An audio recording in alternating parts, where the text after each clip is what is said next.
Hey friends, it's Len here from 1A Auto. Today we're going to be working on our 2006 Toyota 4Runner, and I want to show you how to replace some spark plugs. If you need these or any other part, check us out, 1aauto.com.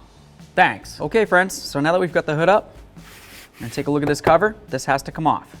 You're going to notice a 10mm right here and a 10mm nut there.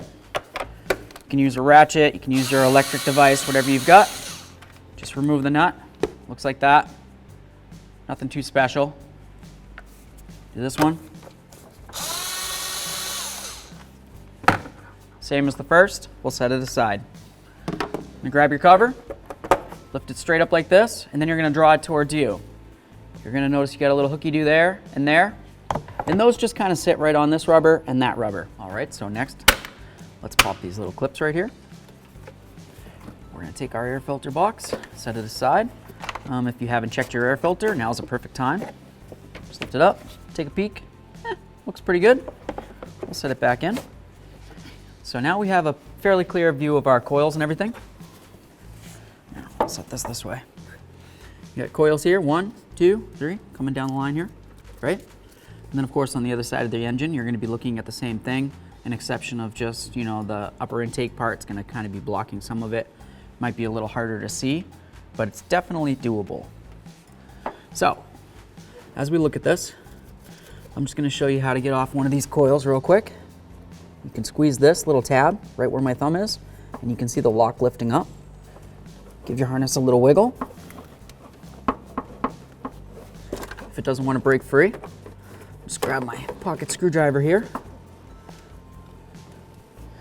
See if I can give it a little push, help it along. Awesome. Take a look at your electrical connector. Just make sure you don't have any funny colors in there. If you see any rainbow colors inside an electrical connection, it's probably not a good thing. You want nice, beautiful metal. This looks great. I'm just gonna tap it a little bit. Looks like there's quite a bit of sand and dirt around here, so we'll set that aside though. So now we're looking at our coil bolts here. As you can tell, it's fairly rusted. It should be a 10mm, so I'm just gonna try to scrape off the majority of this extra crud. And then we'll see about getting a 10mm socket on there and see if we can get this to loosen up. Okay, so I've got my nice long ratchet here. I grabbed an extension and I've got my 10mm socket down there. I'm just gonna see if I can break this free. Feels like a no. Okay, so when you have a bolt that's stripped out on the head like that and you just can't get your socket to want to grab onto it, get yourself one of these type of sockets. This is called a Twisty Socket. It has like rifling on the inside. And what you need to do is you put it over the head of the bolt that's stripped. You give it a couple loving bonks with your hammer. And as it goes on, it's gonna twist, twist, twist and lock in. And then as you continue with a ratchet and you try to turn it, it's gonna continue trying to lock into that bolt, grip it, and pull up at the same time. So it's just gonna continue to grip, grip, grip until it finally breaks free. So let's give this socket a try. Just gonna go right on here, grab my little hammer, a couple loving bonks, see if this works. Oh yeah.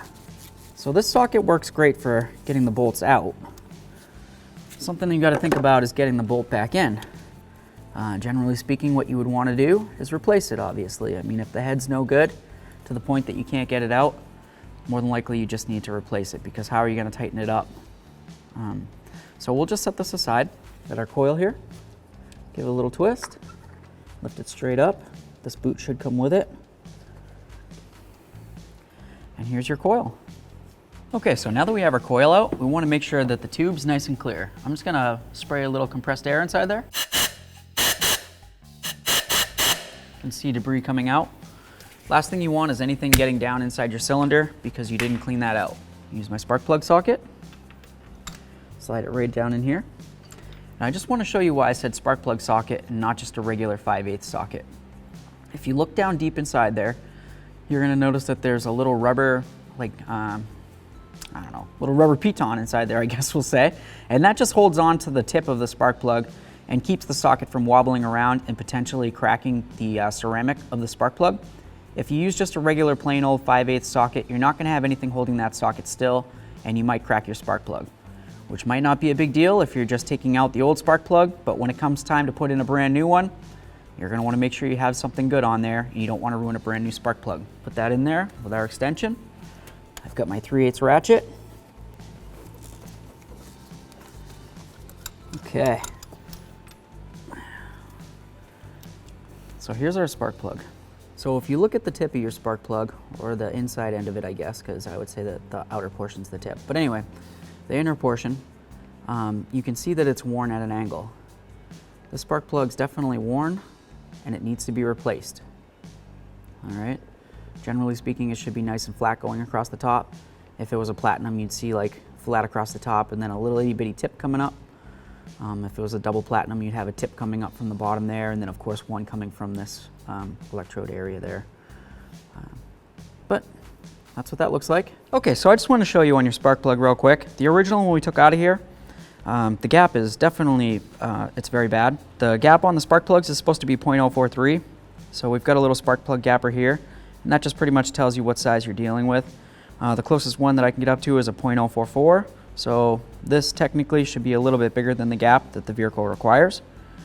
But I can take my gapping tool and wobble it all around. I can even go 0.08, and it almost fits in there, like super close. So as you can tell, the gap on that is really bad. So your spark is going to have to jump all the way from down there across to here. It has a long way of jumping, and so you're going to have a weaker spark, and you're going to have poor fuel economy with something like this. Probably even notice a running condition. I'm going to grab our 1A auto one here. I'm going to find my little spot again. Get the 0.044. That's super close to 0.043. Just try to stick it in there. Looks like it's just about to squeeze in. I would say that that's perfect. Okay? You want to check all your plugs with a spark plug gapper. Sometimes what happens during shipping is maybe a box gets dropped or something like that. And if a box gets dropped and this gets peened down, you're going to have a running issue, obviously. Okay? So just grab yourself a spark plug gapper. Your spark plug gap on this should be 0.043. Make sure that it's 0.043 in between the electrode and the top area right there, and then you're clear for an install. Okay, so we're going to take our 5/8 spark plug socket. We've got our brand new quality 1A auto part. Slide it right in here. By the way, we sell these sockets, the 5/8 spark plug socket. Just going to slowly put it down inside this hole. Start screwing it in. So I'm just turning this in by hand. We're going to make sure we bottom it out, and then we're going to grab the torque specification for it, and we can continue. Okay, that's bottomed out. Let's grab the torque spec. So now we're going to torque down our spark plug to 14 foot-pounds, which is not very much, by the way. That's it right there. I'm just going to double check it. Awesome. Okay, so we have our 1A auto coil here. We're going to use a little bit of dielectric grease. This is a special kind of grease that allows electricity or current to flow through it. I like to put it on here along the edge right there, and then I like to go right up along here. And that's good. The reason why I put it down here is so that it'll slide onto that spark plug nice and easy. I like to put it up here, so hopefully it'll help keep moisture out of there. Just gives the rubber a little extra. Carefully slide this right down in, bottom it out. We're going to grab our bolt. We went and grabbed a brand new one. There's our old. As you can tell, this one's meh. Put it over there. Grab this. Start it right into the hole there. We're going to tighten this up now. Almost there. All right, that's nice and snug. Perfect. Grab your electrical connector. We already checked it out, so we know that's in great condition. We're going to slide it right onto the coil, and we're going to listen for a click. I heard it. Let's give it a tug. It's definitely not coming off. Awesome. Let's move along. Okay, so now that we've got this one done, we're going to do the same thing to all the rest of this, and then we'll do the same to the other side. All right, so let's get our air filter back on here. You're going to notice you have these little pitons, and they're going to go into the hooky-doos back there. So just slide it in, rear first. Make sure you get it in. We've got our clips here. There's one, there's two.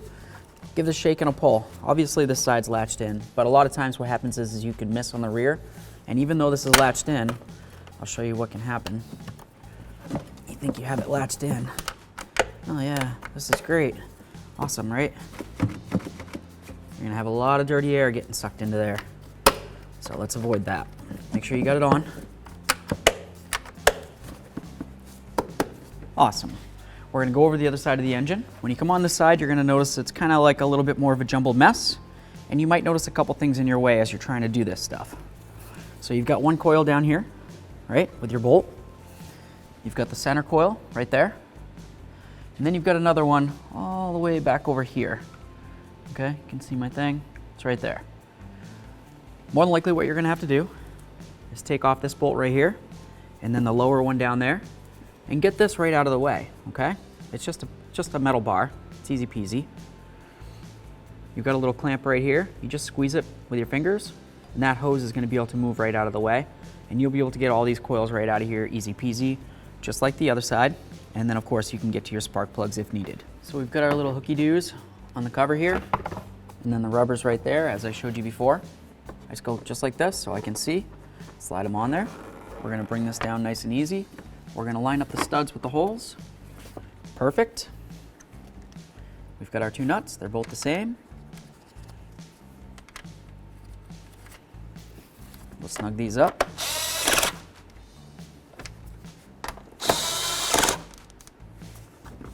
Give it a little tug.